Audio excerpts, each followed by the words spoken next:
Welcome back to my channel. तो आज की इस वीडियो में हम कवर करने वाले हैं एक बहुत ही ज़्यादा important chapter class 9th biology से, which is cell the unit of life. ये जो चैप्टर है ये बहुत ही ज़्यादा इंटरेस्टिंग और स्कोरिंग चैप्टर है, तो इसको पढ़ना तो ज़रूरी हो ही जाता है। जो भी इस वीडियो को अगर पहली बार भी देख रहा है तो आई विल अश्योर यू कि आप इस चैप्टर को पढ़ने के बाद एकदम अच्छा स्कोर करोगे। तो चलिए शुरू करते हैं। तो अगर मैं आपको बताऊं, मैं अपना इंट्रोडक्शन दे दूं जो भी न्यू है यहाँ पे। मैं हूँ अंजलि बघेल और मैं यहाँ पे अपनी ग्रेजुएशन कर चुकी हूँ दिल्ली यूनिवर्सिटी से।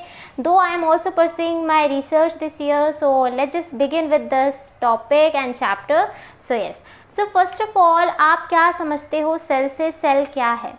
तो सेल बेसिकली आप क्या समझते हो, कितना बड़ा होगा, कितना छोटा होगा? तो सबसे पहले समझ लो कि सेल जो है यहाँ पे यूनिट ऑफ लाइफ हम इसे बोल रहे हैं। तो बेसिकली यहाँ पे ये एक structural functional unit of life होता है। क्या मैम आपने बोल दिया, ये क्या बोल दिया? मैं इसको डिटेल में पढ़ाऊँगी। सबसे पहले एक बेसिक चीज़ समझो कि हम सेल को अपनी आँखों से डायरेक्टली नहीं देख सकते। हमें इसके लिए एक इंस्ट्रूमेंट की, एक माइक्रोस्कोप की ज़रूरत पड़ती है, ठीक है। तो इसी तरीके से यहाँ पर हमारे एक साइंटिस्ट हुए, उन्होंने फर्स्ट ऑफ ऑल एक यहाँ पे सेल के बारे में डिस्कवर करा, जिससे फर्दर स्टडीज़ हुई और हमने बहुत कुछ सेल के बारे में जाना। तो सबसे पहले हम यहाँ पे देखते हैं द डिस्कवरी ऑफ सेल, किस तरीके से सेल डिस्कवर हुई। जैसे न्यूटन के सिर पे यहाँ पे एप्पल गिरा, उसने ग्रेविटी डिस्कवर करी, इसी तरीके से हम सेल को डिस्कवर करने जा रहे हैं। सेल जो है एक इतनी छोटी यूनिट होते हुए भी बहुत सारे फंक्शंस परफॉर्म करती है। जैसे कि क्या फंक्शंस हो गए मैम? रेस्पिरेशन हो गया, एक्सक्रीशन हो गया, है ना, न्यूट्रिशन, इतने सारे फंक्शन जो है ये एक अकेले छोटी सी सेल करती है, ठीक है। ओके, तो मैंने आपको बता दिया माइक्रोस्कोपिक है, ठीक है, हम इसको अपने आंखों से नहीं देख सकते हैं। अब बात करते हैं डिस्कवरी ऑफ सेल, ठीक है, हम किस तरीके से यहाँ पे डिस्कवरी हुई। तो मैं चाहती हूँ हम सब चलते हैं, जो भी इस वीडियो को देख रहे हैं, हम सब मिलके चलते हैं पास्ट में, ठीक है। टाइम मशीन लेके चलते हैं डोरेमोन की, पास्ट में चलते हैं कि साइंटिस्ट ने क्या करा होगा। बेसिकली यहाँ पे एक साइंटिस्ट थे, ठीक है, पास्ट में। इमेजिन करो यहाँ पे एक साइंटिस्ट है जिनका नाम है रॉबर्ट हुक, ठीक है। तो इन्होंने क्या करा? रॉबर्ट हुक जी जो थे 1665 की, कितनी पुरानी बात है, ठीक है। इन्होंने क्या करा? He was basically a British scientist, ठीक है। तो ये ब्रिटिश साइंटिस्ट थे। इन्होंने माइक्रोस्कोप के अंदर, ये माइक्रोस्कोप, लाइट माइक्रोस्कोप इन्होंने पहले खुद बनाया था, ठीक है। तो यहाँ पे इतने बड़े साइंटिस्ट थे, इन्होंने यहाँ पे बेसिकली माइक्रोस्कोप भी खुद बनाया था, और ये बेसिकली माइक्रोस्कोप के नीचे ऑर्गेनिजम्स की स्टडी करते थे। और यहाँ पे एक दिन इनको चलते चलते बेसिकली उन्होंने यहाँ पे ऑब्जर्व कर लिया एक thin slice of cork under the microscope. तो ये माइक्रोस्कोप है जो उन्होंने यूज़ करा था, और उन्होंने ऑब्जर्व क्या करा? क्या ऑब्जर्व करा? उन्होंने ये चीज़ ऑब्जर्व करी। क्या है ये? 100 honeycomb like compartments. Honeycomb like compartments आपने कभी ना कभी देखा होगा यहाँ पे। तो बेसिकली इसी तरीके के कंपार्टमेंट्स इन्होंने देखे, ठीक है। और इन्होंने इनका नाम क्या दिया? सेल्यूला करके नाम दिया। सेल्यूला मतलब होता क्या है? बेसिकली स्मॉल रूम्स इनकी लैंग्वेज में, ठीक है। तो यहाँ पे इस तरीके के कंपार्टमेंट्स इन्होंने यहाँ पे देखे। तो बेसिकली ये यहाँ पे इमेज है, आपको यहाँ पे दिख रही है। इसी को अगर हम यहाँ पे इस तरीके से उन्होंने कंपेरिजन करके बताया ताकि नॉर्मल इंसान समझ सके, ठीक है। ओके, सो यहाँ पर इन्होंने सबसे पहले यहाँ पे सेल जो है नेम या टर्म इन्होंने ही कॉइन करा था। किसने? रॉबर्ट हुक ने। अनदर इम्पॉर्टेंट थिंग कि इन्होंने क्या देखा था? इन्होंने एक्चुअली देखा था द डेड सेल वॉल। क्या देखा था? Dead cell wall. अब देखो हम आगे बढ़ेंगे, अभी समझ लेते हैं एक तरीके से ब्रॉड पर्सपेक्टिव से। इन्होंने उस टाइम पर इतने अच्छे माइक्रोस्कोप ना होते हुए भी सेल की यहाँ पे डिस्कवरी करी सबसे पहले। तो इन्होंने यहाँ पे डेड सेल डिस्कवर करा। अब माइक्रोस्कोप इतना अच्छा था नहीं, तो इन्होंने यहाँ पे क्या देखा सेल में? तो बेसिकली प्लांट, यहाँ पे प्लांट की एक सेल ली उन्होंने, प्लांट की सेल ही तो स्टडी करी इन्होंने। तो इन्होंने ऊपर से सेल वॉल देखी, और सेल वॉल जो होता है यहाँ पे एक सेल का, यहाँ पे बेसिकली एक डेड पार्ट होता है। तो इन्होंने इस तरीके से यहाँ पे एक डेड सेल यहाँ पे इस तरीके से इन्होंने डिस्कवर करी। समझ आ गई बात? एक पैटर्न समझ आ गया कि इतने अच्छे माइक्रोस्कोप नहीं होते थे, तो इन्होंने यहाँ पे इस तरीके से सेल वॉल यहाँ पे इन्होंने देखी, ठीक है। उसके बाद हमारे पास यहाँ पे एक और साइंटिस्ट आए जिन्होंने देखा यहाँ पे living cell under the microscope. इनका नाम था एंटोन वॉन लियोवॉन हुई, ठीक है।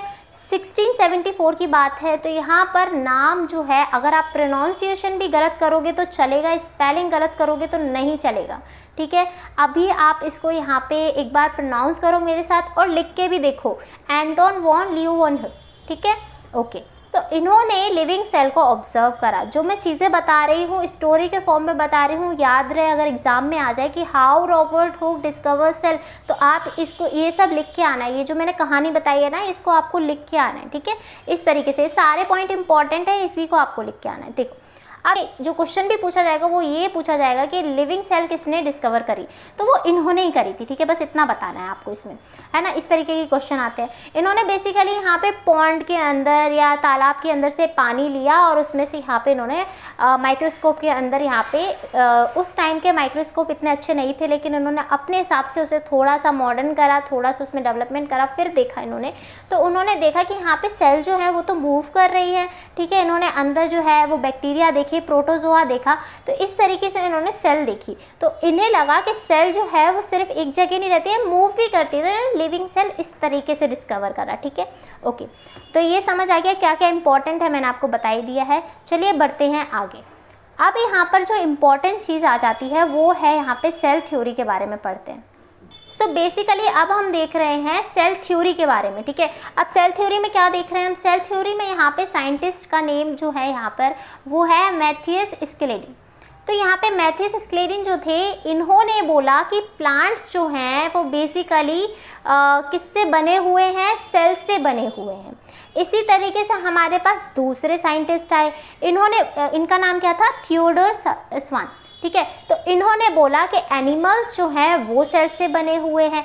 इनकी ऑब्जर्वेशंस ने बताया, मतलब इन्होंने देखा होगा कि प्लांट्स जो है सेल से बने हैं, और अपने थियोडोर स्वान जो है उन्होंने देखा कि यहाँ पे एनिमल सेल से बने हुए हैं। इस तरीके से इन्होंने अलग अलग जगह पे ऑब्जर्वेशंस करी, अलग अलग टाइम पे भी करी हुई है, जस्ट 1 ईयर का गैप है। तो आप देखो इन्होंने यहाँ पे मिल के एक थ्योरी प्रपोज करी कि यहाँ पे all living beings are made up of cell. Plants या एनिमल्स बेसिकली सेल से बने हुए हैं, ठीक है। ये कंसेप्ट क्लियर है। अच्छा, अब यहाँ पे एक और साइंटिस्ट आए जिनकी भी थ्योरी इसी में सेल थ्योरी में हम इंक्लूड करते हैं, विच इज़ रुडोल्फ वर्च्यू। तो यहाँ पे इन्होंने यहाँ पे इसमें ऐड करा, जो सेल्स जो थे वो अराइज होते हैं from the pre existing sales, मतलब पहले सेल्स हैं उन्हीं की वजह से न्यू सेल्स अराइज हो रहे हैं, ठीक है। और इनकी एक फेमस लाइन है जिस पे क्वेश्चन हमेशा ही बनता है, आपके एग्जाम में भी लिख के आ जाएगा, which is like omnis cellula e cellula, omnis cellula e cellula, pronounce करोगे याद हो जाएगा। ये किसने बोला था, किसकी फेमस लाइन है, सेल थ्योरी में किसने बोला था, ये किसने इंक्लूड करा था, तो बेसिकली ये यहाँ पे रुडोल्फ वर्च्यू जी ने यहाँ पे इंक्लूड करा था, ठीक है। इसका मतलब क्या होता है कि सेल्स जो है वो प्री एग्जिस्टिंग सेल्स से ही आई हुई हैं, ठीक है, ओके। मॉडर्न सेल थ्योरी क्या कहती है, मॉडर्न सेल थ्योरी ही इस तरीके का कॉम्बिनेशन ही कहती है कि सेल जो है वो यहाँ पे basic structural and functional unit of life है। जब हमने सेल को इतना अच्छे से डिस्कवर और करके उसको स्टडी करा विद द टाइम, अब यहाँ पे हम कह सकते हैं कि ये सेल ही है जो एक बेसिक स्ट्रक्चरल, यानी कि स्ट्रक्चरल क्या होता है, एक तरीके से शेप देना, सेल ही हमें शेप दे रही है, और फंक्शनल यूनिट ऑफ लाइफ है। तो structural and functional unit of life कौन है, सेल है। समझ आ गया मतलब, ओके। फंक्शनल मैंने आपको बता दिया, जो कि अलग अलग फंक्शन परफॉर्म कर रही है, जैसे हमारे पास न्यूट्रिशन हो गया, रेस्पिरेशन हो गया, ठीक है, okay. All living organisms are made up of cell, ये मैं बता चुकी हूँ। New cells come from pre existing cells, ये भी सेम चीज़ हो गई। और जो सेल है उसमें एक हेरिडेटरी मटेरियल होता है जिसको हम बोलते हैं डीएनए या आरएनए, वो भी यहाँ पे कंटेन करती है, ठीक है। तो सेल में ये चीज़ भी होती है। तो ये हमारी मॉडर्न सेल थ्योरी में ये सारे पॉइंट्स इंक्लूडेड हैं। अभी तक हमने कितने साइंटिस्ट पढ़ लिए, रॉबर्ट हुक जिन्होंने डेड सेल डिस्कवर करी थी, है ना, एंटोन वॉन ल्यूवेनहुक जिन्होंने यहाँ पे लिविंग सेल को डिस्कवर करा था। उसके बाद हमारे पास आए मैथियस स्क्लेडिन, तो इन्होंने यहाँ पे बेसिकली बोला कि प्लांट्स जो है वो सेल से बने हुए हैं। फिर उसके बाद आए थियोडोर स्वान, इन्होंने बोला कि जो है एनिमल सेल से बने हुए हैं। फिर उधर हमारे पास एक और साइंटिस्ट आए जो कि सेल थ्योरी में अपनी एक न्यूज़ उन्होंने फेमस लाइन अपनी लैंग्वेज में इंक्लूड करा, which is omni cellula e सेल्यूला। ये किसने दिया है, रुडोल्फ वर्च्यू ने। मतलब क्या है, all cells arise from the pre existing cells. इतना ही पढ़ा है, कुछ अलग हमने नहीं पढ़ा है, डिटेल में पढ़ा है, याद हो गया। मुझे चाहिए आप कमेंट में मेरे को यहाँ पे लिख के बताओ कि आपको याद हुआ है या नहीं हुआ है। कैमरे में उधर साइड अगर जो भी बच्चा ये वीडियो देख रहा है, प्लीज़ आप यहाँ पे इंटरेक्टिव रहो और आप कमेंट में कुछ भी पूछ सकते हो अगर आपको कोई भी चीज़ नहीं समझ आती है तो। ठीक है, आई होप ये चीज़ क्लियर है। अब बढ़ते हैं आगे। ये एक बहुत ही बेसिक कंसेप्ट था कि किस तरीके से सेल्स हमारी बेसिकली डिस्कवर हुई, उसकी डिस्कवरी चली, क्या होती है सेल थ्योरी। अब हम यहाँ पे आ रहे हैं एक्चुअली में सेल है क्या। अब हम पढ़ेंगे कि सेल्स जो होती हैं वो प्रोकैरियोटिक और यूकैरियोटिक भी हो सकते हैं, क्या टर्म्स हैं, और इस पे एग्जाम में क्वेश्चंस भी आते हैं। फिर हम देखेंगे कि यूनिसेल्युलर भी होते हैं कुछ ऑर्गेनिज्म और मल्टी सेल्युलर भी होते हैं।